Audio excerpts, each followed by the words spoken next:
When I first met you, I thought I want her to be my best friend because you taught me so much. And I never knew, based on your Instagram post, just how in love you are with the Black culture and your Blackness. Absolutely. I love being Black. I love being a Black woman, and I'm not afraid to say it. Yeah. What is it about being a Black woman? Like, okay, let me because everybody wants to be us. That's what I was about to say. You know, they want our legs, our behind, our lips. How many people are all pumped up and, you know what I'm saying? Everybody wants to be us. Everything we got. Want everything we got, but don't want us. Oh. Yeah. You know? I mean, I teach my son, you know, you must go where you're celebrated, not tolerated. And in a lot of places in this world, we are tolerated and not celebrated. How do you know the difference between being tolerated and celebrated? I'm celebrated here. You treated me so kind and welcomed me. But when you go places and they treat you, okay, stand over there, get over there, then that's a place you don't need to be. Yeah, yeah. You're still touring. I'm still touring. I'm living my best life right now. Really? Yes, yes. Because here's the thing that people often say about artists who aren't as visual as they used to be. Mm-hmm. They say, well, they call us has-beens and all of that. Yeah. What do you say to that? How can you be a has-been with my career? I have a career. I'm not a fly-by-night artist. I have a career. Yeah. So I can go home and sit for another year or two and still come out and sing. And you do that. And I do that. Yeah. So I never bought into titles because my entire career I was told I was too Black, too this, too that. You know, so I always stayed in my lane and stayed focused. Like MTV or VH1, they never played my videos. How did that make you feel, though? You know, of course you're like, well, why aren't they playing my videos? And then when you're told you're too Black, well, hell, I'm a Black woman, so I can't be anything but Black. You know, and I never knew what that meant, so I just stayed focused on what I wanted to do and what I had to do. And God gave me my talent, so I didn't worry about anybody else. Yeah. I think that's kind of the difference between being tolerated and celebrated. Oh, like absolutely. MTV not wanting to play your videos, and you had some fire-ass videos, Stephanie. I thought I had some pretty good videos, you know, and coming from Broadway, you would think that, because Broadway is called the Great White Way, you know, it's not, I don't think it's for white people, but I just think it's called the Great White Way and always have been. So I just think they pick and choose who they wanted to give that platform to. Because if you remember, they had to really fight to get Michael Jackson's videos played. He wanted to call them out for being racist, so they played his videos. But I mean, nothing has changed. If anything, it's gotten worse, I think. Really? You think it's not gotten better than the 70s and the 60s? No. Why not? But look at us. We make money now. We're on TV now. The white man wants to see more and more of us now. No? No?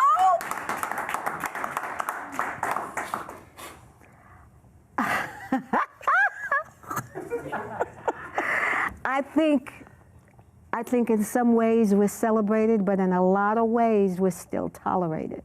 Yeah. Because they get a new one every month or so, you know.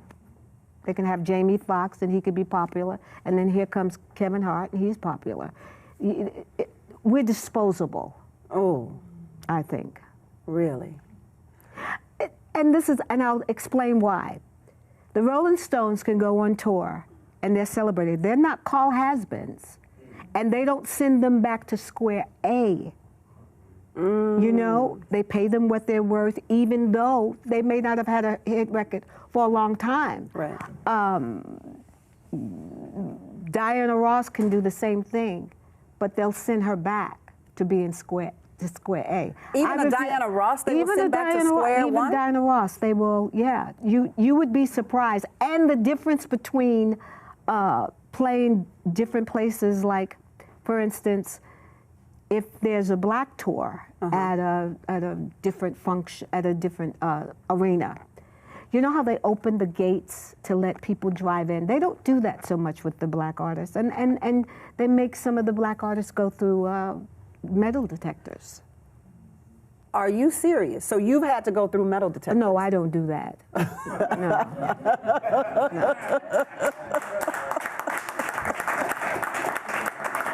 If I have to go through a metal detector, then I don't need to be in the building. I'm singing Never Knew Love and Home. I'm not coming to, I don't have a gun on me, or, you know, I'm spreading love. So for you to reduce me to, I've never done that in my whole life. I'll be 63 in March. I've never done that my entire life. That's a nice looking 63, might I add, okay? Okay. Yeah. You won the Apollo 6 times? 6 weeks in a row. And I was 11, not 9. What did you sing? Who's Loving You by the Jackson 5, and For Once in My Life. So you flipped the script a couple of times? Yeah, yeah. So who did you lose to on the 6th time, or did they just make you stop coming? No, I won and then I got a professional week there. I won all 6 weeks. And then I was able to perform with the Isley Brothers and Roberta Flack and James Brown. I got a chance to meet all of those great people. At the age of 11? At the age of 11. Wow.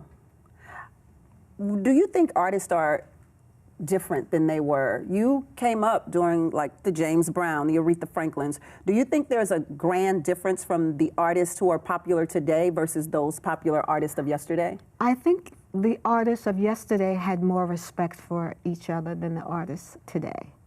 You know, we didn't fight about time and who had more time, who had more space or anything. At least I didn't experience that. I experienced that more now than before.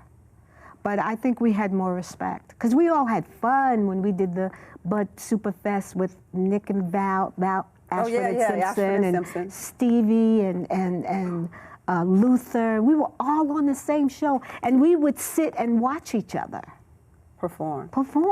I think today's artists watch each other. I think they might. I don't go to a lot of today's artists. Do you shows. know a lot of? What's your thoughts about the artists of today, in terms of musically? I don't knock anybody's hustle. You know what I'm saying? I think, but music is not what it used to be.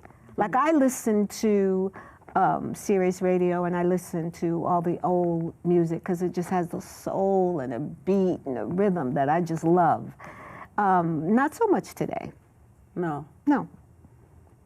Far and few between. Like I love Jasmine Sullivan. Okay. I love India Ari. Her. Oh yes. She has a soul, an old soul. Cardi B? Okay. Migos? Okay. Lil Baby? Da Baby? Okay. I came with your looks though, Stephanie. Now, I'm not knocking them. Right. You're just saying it's not your taste. It's not my taste. It's not your taste. But I listen to Jay-Z. I listen to Snoop. I listen to Tupac. I love Tupac. I listen to them. Yeah, I heard you say Tupac could have been your boyfriend. Oh, yeah. Yeah, I mean, even though I'm so much older than him, but... He could have I could have been his boyfriend for...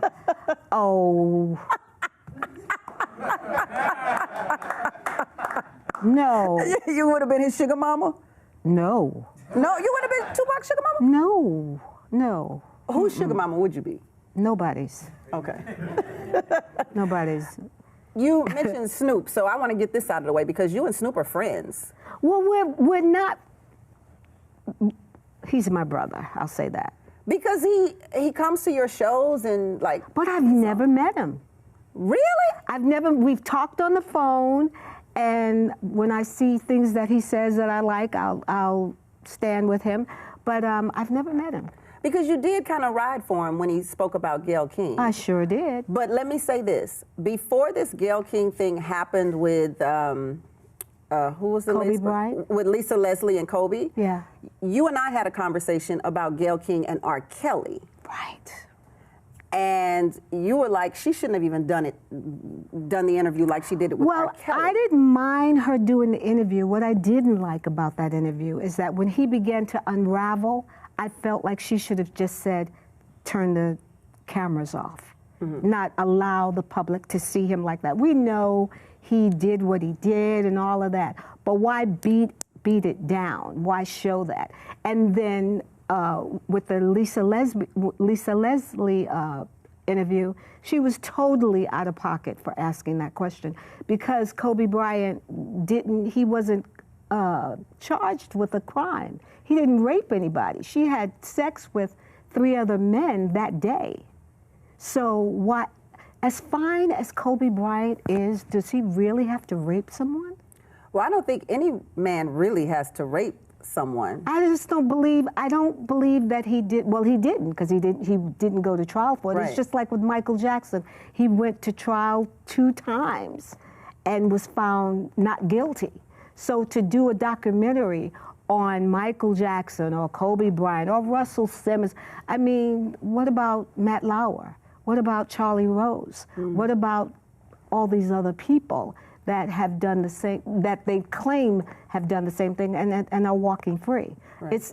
It's unbalanced. It's just like when Meghan Markle talked about all the negative publicity and people doing all the negative things to her. She said she knew what she was getting into, but she thought it was going to at least be fair. Let's be fair. Yeah. Do you think there is a plight against black men, to demean the black man, to make sure that his legacy doesn't exist? Because that's what a lot of people are saying now. Absolutely. I believe that. Why? Because the playing field is so lopsided. I mean, even with Kaepernick, I think people lose sight that he kneeled and took a knee because of police brutality against the black man and the black child. Right. And now black woman. I mean, I've seen videos where police are brutal to a grandmother, cursing at her, pulling her out of a car. Why do we have to do that? And I never understand why, when a man is already down, why do you have to continue to hit and beat him? He's already down. You subdued him. So now you're really just trying to hurt him.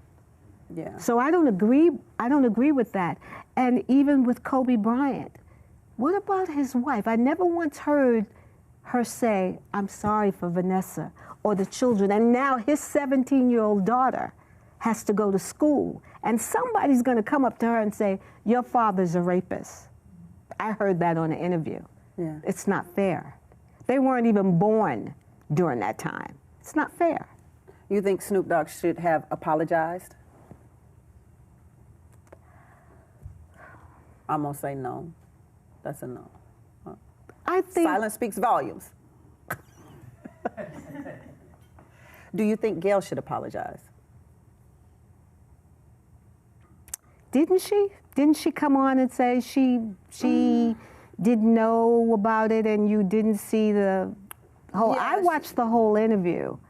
Taking the whole interview in context, then, did you still think it was the wrong thing to do? I think that she should pray for his family. I think that she should pray for the children and the other beautiful people that died in that. It's not about Gayle. Right. Why are we talking about her? It's about Kobe Bryant's wife and his children and those other 8 people that lost their life.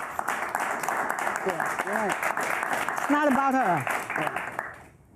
Yeah. But on a larger scale and level, black people are saying that Oprah and Gayle have collectively kind of brought the black man down. They have. You would agree? I think that they, with her wanting to do a documentary on Russell Simmons, you know, I've met Russell a lot. It has to be fair. It's not fair. Right. It's unbalanced. Do you agree?